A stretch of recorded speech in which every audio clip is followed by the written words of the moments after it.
All right, I'm talking about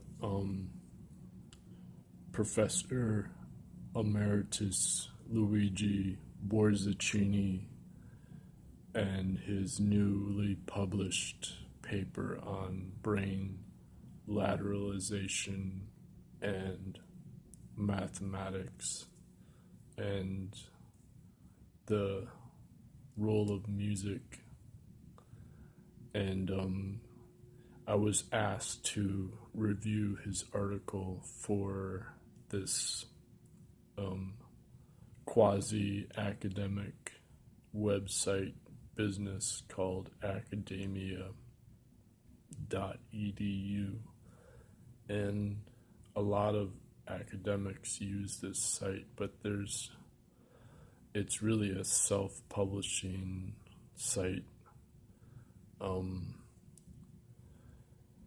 And so now they're trying to establish a peer review process of the people who already self-publish on the site.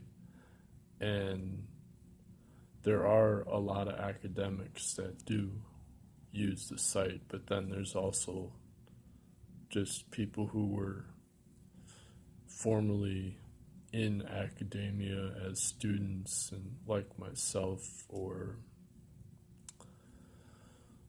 just independent researchers.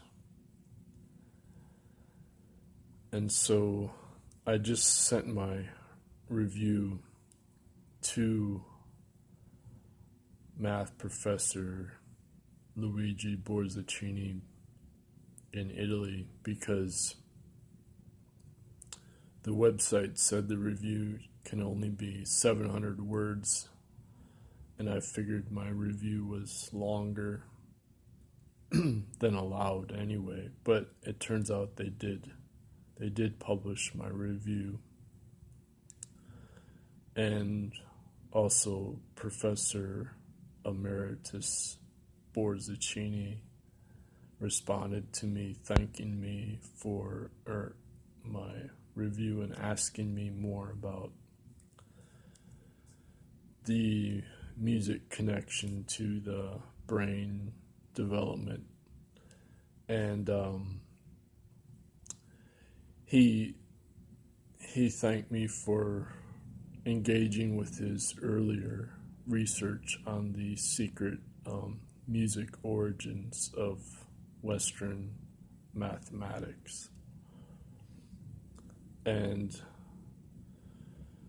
I thanked him for responding to a scrawled music equation I sent him 20 years ago. And he said he kind of remembers that, but he's getting older and he retired, I think, like 10 years ago or 5 years ago or something. And he has a Twitter account and he tweets in Italian, of course. And so he focused on, as I've pointed out, he says that the syntactic paradigm of using a written symbolic language for mathematics as a continuum, a geometric continuum, then created what he calls a deep pre-established disharmony between arithmetic and geometry. And so I've argued, he's saying that the left brain dominance was basically crystallized with this syntactic paradigm, whereas mathematics before the Greek miracle was right brain dominant still, as what he calls iconic math, so they were relying on concrete examples of geometry without any kind of claims about infinity as a abstract symbolic paradigm, or as the continuum. And so this deep disharmony is also called incommensurability in mathematics. And it's what Roger Penrose refers to as the Gödel's incompleteness theorem regarding Cantor's set theory and of the transfinite as a countable infinity. And so you have the real numbers as a unproven infinity. And so Bertrand Russell called the real numbers a, quote, convenient fiction. And recently I listened to a debate between a couple math professors or PhDs, and I think his name is James Howard. He argues that the truth of infinity in mathematics is due to symmetry. And of course, this originates with Plato, arguing for the two-ness, the property or the two-ness as the original symmetric unit as a Platonic ideal in the realm of Platonic forms.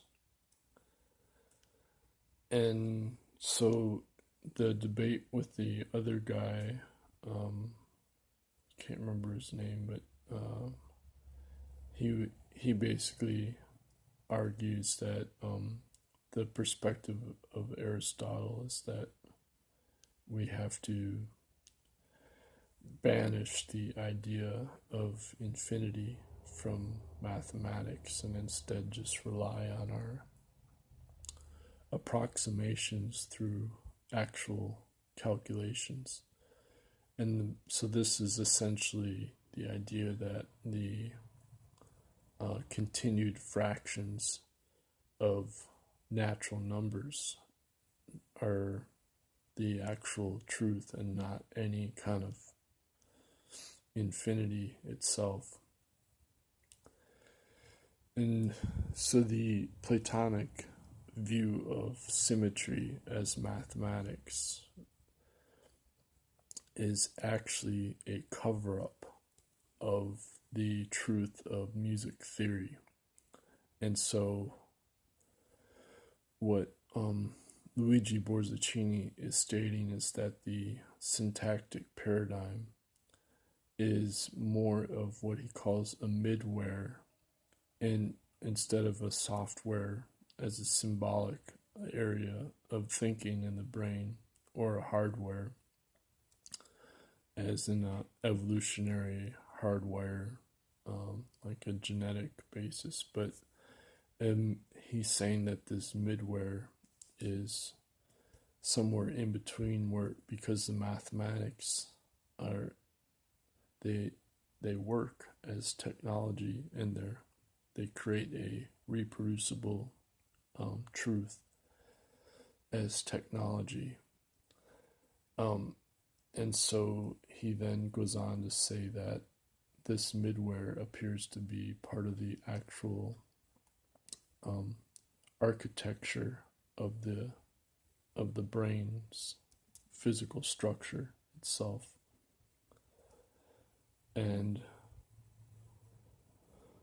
so then I proposed to him that if you look back at the music origins of mathematics, that it's now been proven that early music training on an instrument causes a significant increase in the corpus callosum, and that integrates the right and left brain. And of course, on a deeper level, this includes the pineal gland or pineal gland, however people want to pronounce it. And so Professor Borzacchini asked me for more information, and all I could do was really refer him to my last 20 years of research since I first contacted him with the scrawled note about compound ratios as the secret origin of the cube root of 2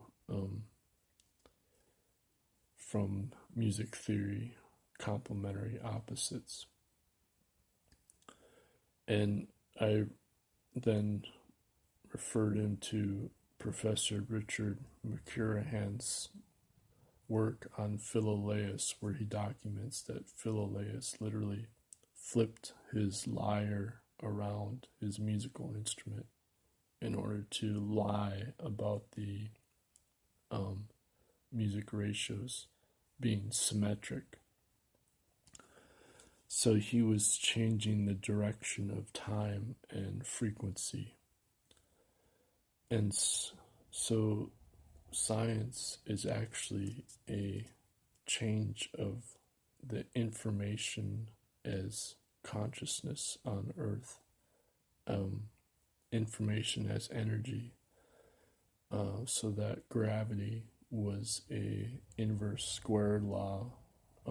As Newton detailed, he was inspired directly by the idea of a weight increasing as the square for the frequency being doubled in based on Archytas from music theory as a irrational magnitude tuning. So